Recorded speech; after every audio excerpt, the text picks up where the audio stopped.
Tatiana asked a question that I think builds on what you've been saying here. What are your insights on educating great managers slash leaders? I mean, what kinds of approaches do you recommend and use? What a question. That you're sure the question didn't come from me? I love the question. I mean, sounds like I was going around doing my flagellation lectures years ago. I call them my flagellation lectures. At one point, I was invited to a lot of different business schools to talk about things, and I would tell them that they should close down their MBA programs. That MBA programs in the wrong ways with the wrong consequences. Otherwise, they're fine. And people started to say, "What are you doing about this?" You know, you're not supposed to say that to an academic. We're only supposed to complain. So we developed the IMPM, the International Masters Program for Managers, and essentially what we're doing, it's so simple and so obvious and so hard to get some people to do it until they see it and experience it.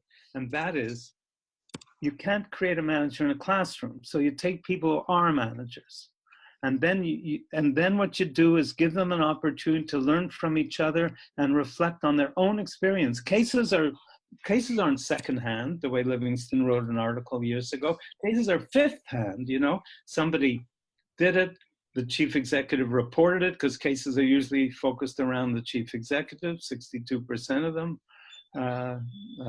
And then they're written up by somebody else, and they're taught by somebody else, and they're executed by some student who's pronouncing on a company that he or she never heard about. So first-hand experience. If we have a class of 35 people, we have probably half a millennium of managerial experience in that class, since they average about 45 years old. We sit them at round tables, and they spend half their time learning from each other. It's so simple, and that has opened up an enormous opportunity for innovation. I mean, we do all kinds of fantastic things. We do friendly consulting, where they work with each other to help on each other's problems. We do managerial exchanges, where they spend the better part of a week observing each other at their workplace.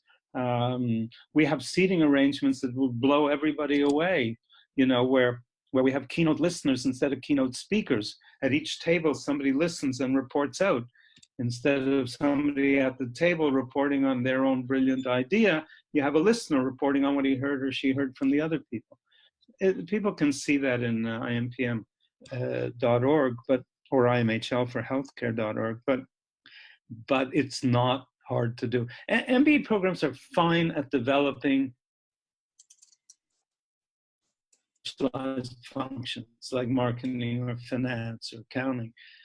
They're anathema to the practice of management. Just imagine 800 Harvard kids, and kids, they're in their 20s, 800 Harvard kids with probably very little real managerial experience, pronouncing on hundreds and hundreds of cases. What does that produce? It produces George W. Bush. That's what it produces. So Henry, let me just add something. One of my blogs is about evidence on MBA program, and now there's more and more evidence that MBAs do worse as chief executive officers than non-MBAs, and by the way, get paid more.